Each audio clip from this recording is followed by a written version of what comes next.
What happens when you combine the power of a rifle, the fire rate of an LMG, and the versatility of a submachine gun into a single weapon? Well, you end up with the FG-42, a German automatic rifle born from the aftermath of an incredibly botched, though ultimately successful, airborne invasion. Chambered in 7.92 by 57mm Mauser, the FG, or Fallschirmjägergewehr 42, was designed to supplant many of the weapons used by the German paratrooper brigades, providing a weapon capable of laying down suppressive fire at long ranges while also retaining the ability to be maneuverable for close-quarters engagements. Developed at the height of World War II by arms manufacturer Louis Stange, the design for this weapon demonstrated a number of innovations in both the weapon itself and its production. However, the FG-42 would fall victim to a number of shortcomings in its design, along with tremendous production issues that should have resigned the weapon to little more than a footnote in military history. Yet the FG-42 remains alive and well in the minds of World War II enthusiasts to this day. So why was the creation of the FG-42 seen as necessary to the Nazis? How did this radical new weapon perform in combat? And is this supposedly revolutionary weapon everything it seems, or is there more underneath the surface?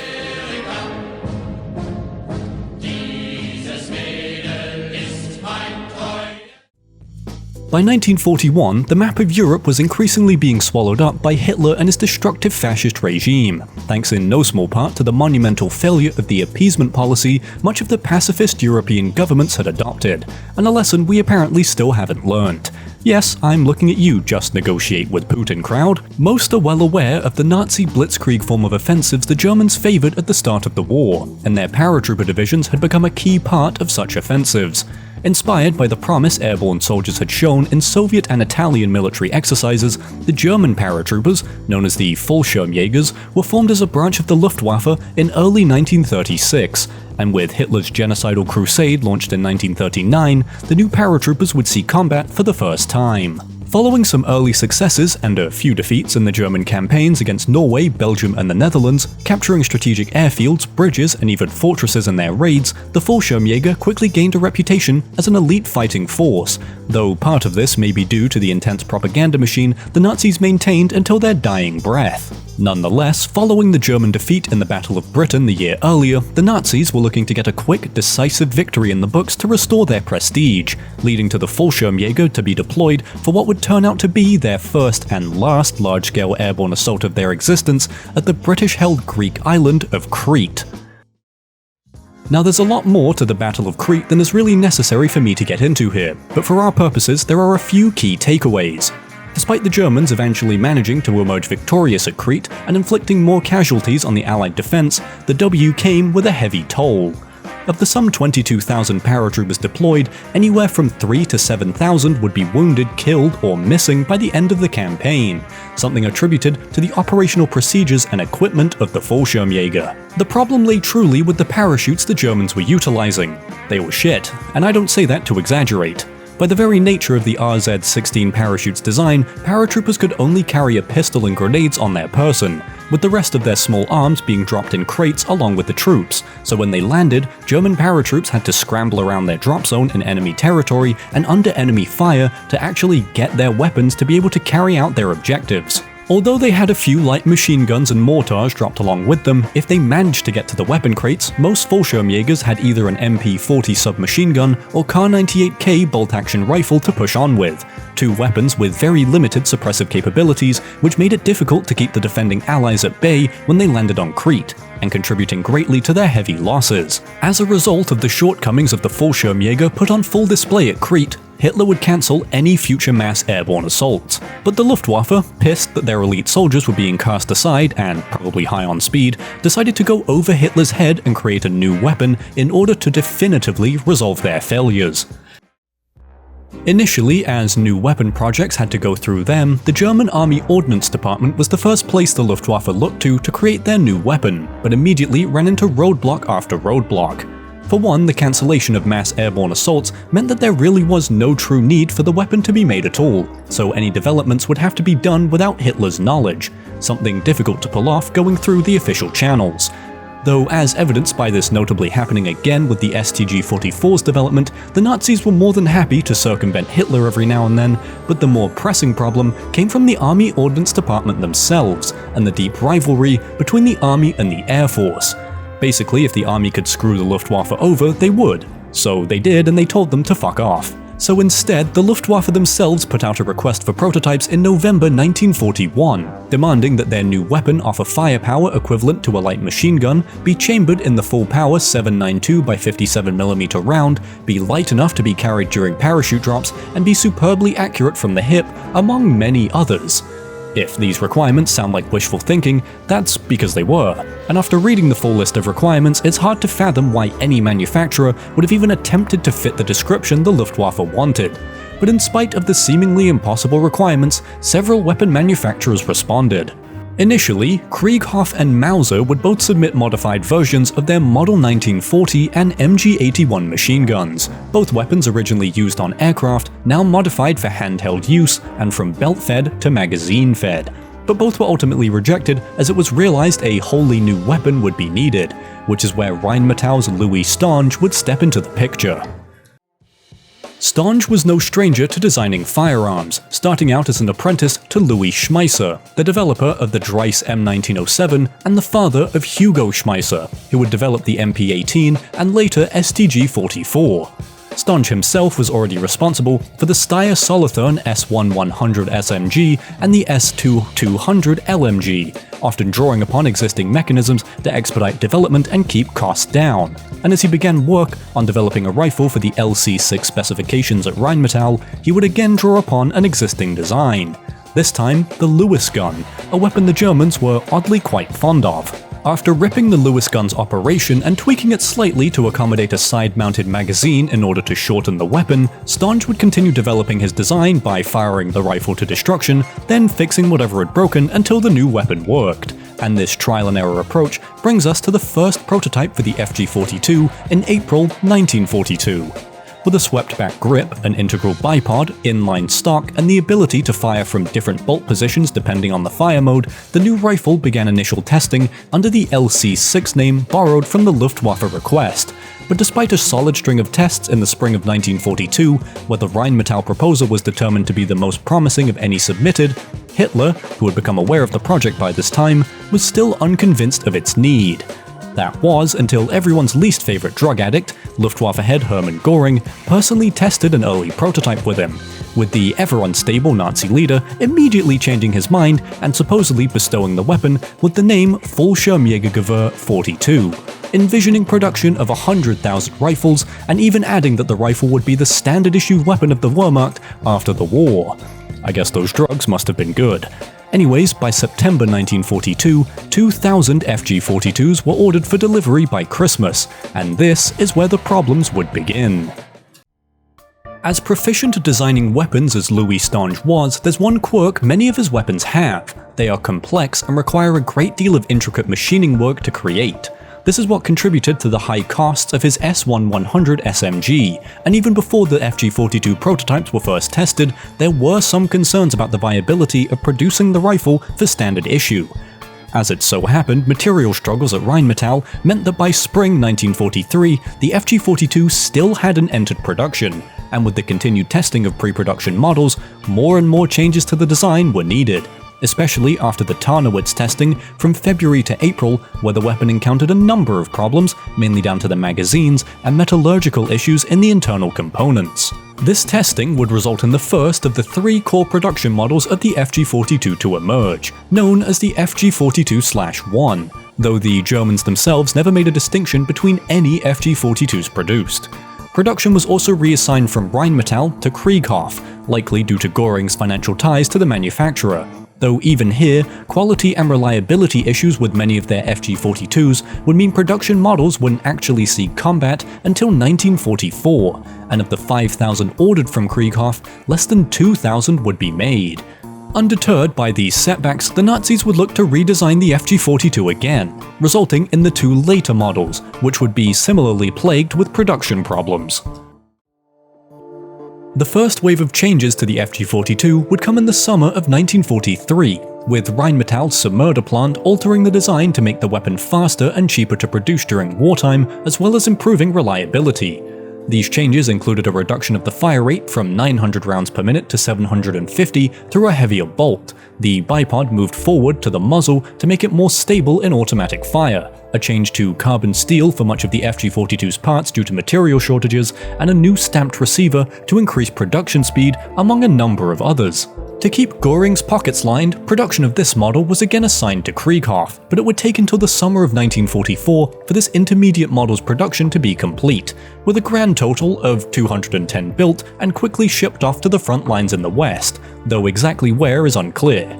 Battlefield feedback from the original and intermediate models would result in the final production variant of the FG-42, the FG-42/3, being ordered into production in late 1944, and while visually similar to the early production models of the weapon, absolutely none of the parts were interchangeable between them, even down to the magazines used by them. It's odd that this variant even entered production, as by 1944 the Nazi command saw even less need for a specialized paratrooper weapon due to their defensive posture and the deployment of the Fallschirmjäger mostly as regular infantry. But in the drug-addled mess that was the Nazi command, the Luftwaffe was given the green light to mass-produce the weapon anyway. The haste with which they were built evident in the manuals for the later models, with features no longer on these models still detailed among a litany of other mistakes. Despite all these changes, it was becoming more and more evident that the FG-42 would never be produced in an economical manner, with much of the weapon's parts still requiring intricate machining even with the innovative stamped receiver in the later production models, and the paratrooper rifle would remain an expensive, experimental alternative to the cheaper, easily producible small arms the Germans were already using. This final model would only leave the factory in November 1944, with trials scheduled for March 1945, and ultimately, less than 6,000 would be made for a total of some 7,500 FG-42s of all types. Now, I've yapped enough about the creation of the weapon and its copious production issues, but how did it do in combat? You might be surprised that I'm going to say this, but looking at the FG-42 on its own, it wasn't half bad. In fact, in terms of its role and layout, the FG-42 was quite innovative. Deployed exclusively to the Western Front, early reports from both sides of the conflict gave the weapon a glowing review for its accuracy and versatility, with the FG-42 famously being used in the German raid to recapture Italian fascist Benito Mussolini, though no shots were fired during this mission. There are also a number of testimonies from Allied soldiers facing the FG-42 in combat who were astonished by its suppressive capabilities and maneuverability. And while the rifle was only used in its intended airborne role on a few specialized raids as Germany's position worsened, as an infantry weapon, it was pretty capable of holding its own. Its fire rate, even in the later models, was impressive, its accuracy in both fire modes was serviceable, its operating mechanism borrowed from the Lewis gun allowed for efficient cycling of ammunition, its bipod and bayonet, among other features, made it exceptionally versatile, its straight inline stock helped reduce recoil, and it could be fitted with optical sights to improve its long-range capability. Furthermore, post-war testing by the Americans demonstrated that the later models of the FG-42 were much more stable and reliable than their own experiments into making an automatic battle rifle, ultimately playing a key role in the development of the M60. And overall, the FG-42 was, on paper at least, a solid 1940s battle rifle. But there is more here than meets the eye, and when you look a little deeper into the FG-42, cracks begin to form in the supposedly supreme Nazi infantry weapon.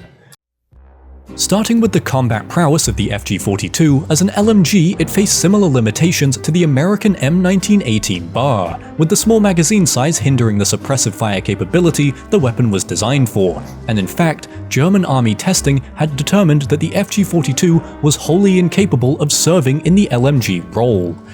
Even if it had a larger magazine or was belt-fed, it wouldn't have mattered a whole lot, as the FG-42 was incredibly prone to overheating during sustained fire, and with no ability to quickly change the barrel of the weapon, this further hindered its suppressive capabilities as soldiers had to be constantly mindful of not melting the barrel during combat. As a result of this inherent issue, the FG-42, despite having a mechanical fire rate of 900 or 750 rounds per minute depending on the model, had a practical fire rate of around 75 rounds per minute, and any attempt to meet the Germans' conceived practical fire rate of 200 rounds per minute would quickly put the weapon at dire risk of overheating. As well as overheating, the intricate and often delicate FG-42 was prone to reliability issues if not well maintained. The side-mounted magazine could make the weapon unbalanced when firing without use of the bipod, and the rifle ended up weighing more than the Kar-98K bolt-action it was meant to be a lighter replacement for. Furthermore, on early models of the weapon, the poor placement of the flimsy bipod, the lightweight construction, and high fire rate made the Type E FG-42 poorly suited to automatic fire with any shred of accuracy, and though later models did improve these characteristics, hardly any of these actually made it to the front lines. If you abandoned the automatic setting and stuck to semi-automatic fire, the FG-42 could prove consistently valuable, but that then begs the question, why spend the money to build one FG-42 rather than several of the much cheaper and simpler Gewehr 43? And with that question, we arrive back at the production issues. As I said in the video that shall not be named, excluding the nuclear variety, a weapon that is not produced in adequate numbers is intrinsically ineffective, or at least it cannot be sufficiently determined to have been effective. By the time the FG-42 was refined and ready for mass production, German factories were being captured and their ability to produce new weapons was collapsing at a rapid rate. Trying to mass produce this expensive, intricate rifle was nothing more than a vanity project, a distraction from the monumental failures of the entirety of the Nazi regime. Material shortages would degrade the quality of the rifle at least twice as the Allies eradicated the scourge of fascism from Europe. And I say at least because although there are 3 distinguishable FG-42 models, the number of ad hoc modifications and alterations made to the rifle's design during the war resulted in possibly over 20 variants. Even with all these so-called improvements, the amount of forging, machining, and close tolerance work necessary to produce the FG-42 was immense and overly complex for what Germany could realistically handle by the stage in the war it entered production. And even of the weapons that were made, hardly any of the improved later models ever saw combat, with an even fewer number of those that made it to the front lines ever being used in their intended airborne role. It's no wonder the Germans were defending themselves with little more than sticks and stones by the war's end when they wasted countless resources and money chasing a dream. But then again, that's what happens when drug-addled authoritarian racists run the country. So with all that said, let's wrap this up and put a bow on it. When evaluating any weapon, or any part of history really, it's incredibly easy to become fixated and argumentative over the small finicky details that in reality aren't all that important. And when it comes to the FG-42, in my opinion, regardless of anything else, the poor production numbers and the even lower number that ever saw combat definitively make the FG-42 a pretty pointless rifle. If you want to analyze the rifle on its own, as I said previously, it's not half bad. The recoil isn't completely unmanageable, the accuracy is serviceable, and it was usable if limited in varying roles. But the fact remains that, even assuming all 7,500 FG-42s were issued, less than 0.1% of Germany's soldiers would have been equipped with the rifle. Add to that the fact that the rifle designed for airborne assaults was hardly involved in any airborne assaults, and its general inability to fully supplant the small arms it was supposed to replace, and you're left with an expensive, inherently flawed experimental weapon that had no real business being produced during a war that was increasingly being lost. In fact, it would have cost less to just produce another 2 Kar-98Ks and MP40s instead of a single FG-42.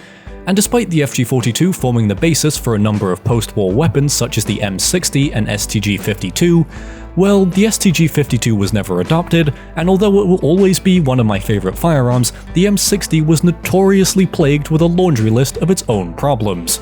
Even the concept of battle rifles fell out of favor within a few decades as the smaller caliber, easier to control, and higher capacity assault rifles ascended to the forefront of military use by the Vietnam War. In all, despite its innovative nature and admittedly elegant design, the FG-42 tried to be too many things at once and ended up being a costly mediocrity. On paper, the idea was solid, and maybe with adequate resources and time, there's a chance the FG-42 could have evolved into a devastating weapon to kick off airborne assaults. But unfortunately, with the state of Nazi Germany by the time it entered production, the battle rifle was never going to be produced sufficiently to have any meaningful impact on the war.